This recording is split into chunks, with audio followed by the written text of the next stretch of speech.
characteristics of transition elements में binding energies, covalent and radii and ionic radii, melting points and boiling points। और आज जो है वो हमने पढ़ना है वो है पैरामैग्नेटिज्म या पैरामैग्नेटिक बिहेवियर। ओके, पैरामैग्नेटिज्म या पैरामैग्नेटिक बिहेवियर ऑफ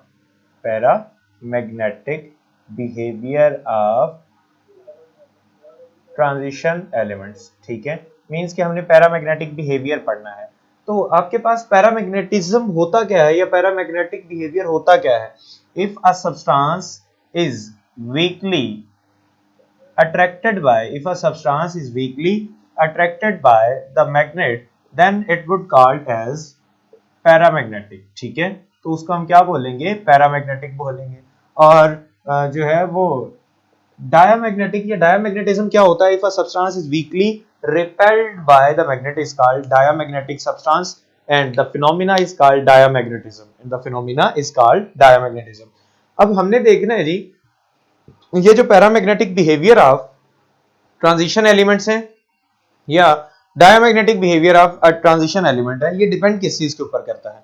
पैरामैग्नेटिज्म या paramagnetic behaviour depends upon the number of unpaired electrons। Paramagnetic behaviour depends upon the number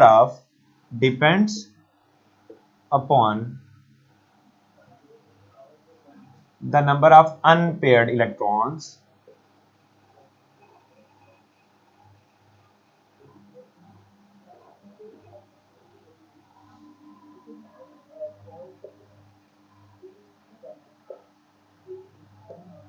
in the valence shell of an atom। Clear हो गया? तो transition elements के अगर हमारे पास number of unpaired electrons का data आ जाए तो हम फाइंड आउट कर सकते हैं कि कौन कितना ज्यादा पैरामैग्नेटिक है और कौन कितना ज्यादा डायमैग्नेटिक है, या कितना पैरामैग्नेटिक और कितना डायमैग्नेटिक है। तो अगर हम इसी तरह इनकी इलेक्ट्रॉनिक कॉन्फ़िगरेशन देखें, ठीक है, ट्रांजिशन एलिमेंट्स की इलेक्ट्रॉनिक कॉन्फ़िगरेशन देखें तो हमें जो है ये पता चल जाएगा कि कौन जो है वो ज्यादा पैरामैग्नेटिक है, ठीक है, कौन जो है वो कम पैरामैग्नेटिक है। क्लियर हो गया? तो आपके पास बच्चों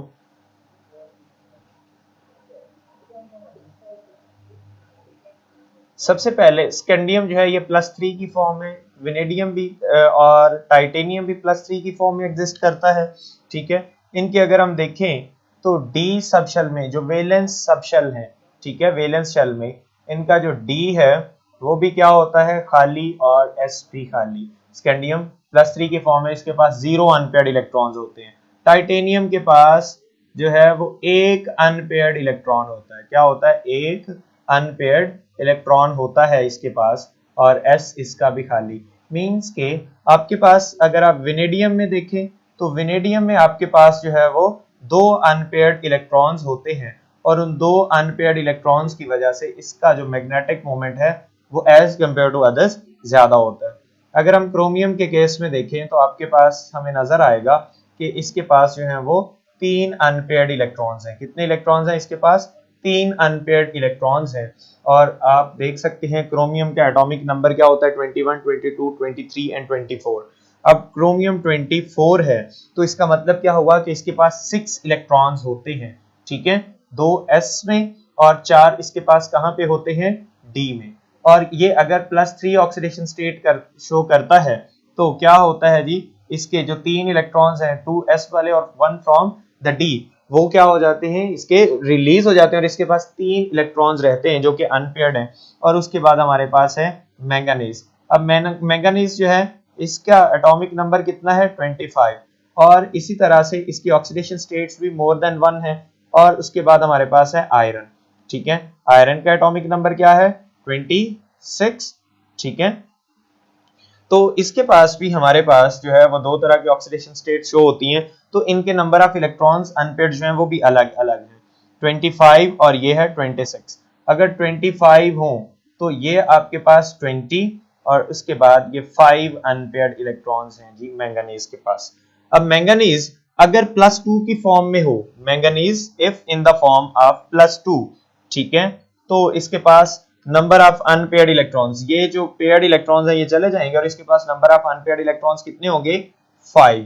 ठीक है, अब if the manganese is in the form of manganese +3, manganese +3 की फॉर्म में हो तो इसके पास नंबर ऑफ अनपेयर्ड इलेक्ट्रॉन्स कितने होते हैं 4। ठीक है, मींस के ये इसके नंबर ऑफ अनपेयर्ड इलेक्ट्रॉन्स हैं। क्लियर हो गया। उसके बाद है जी हमारे पास आयरन। अब आयरन +2 की फॉर्म में भी होता है और +3 की फॉर्म में भी होता है।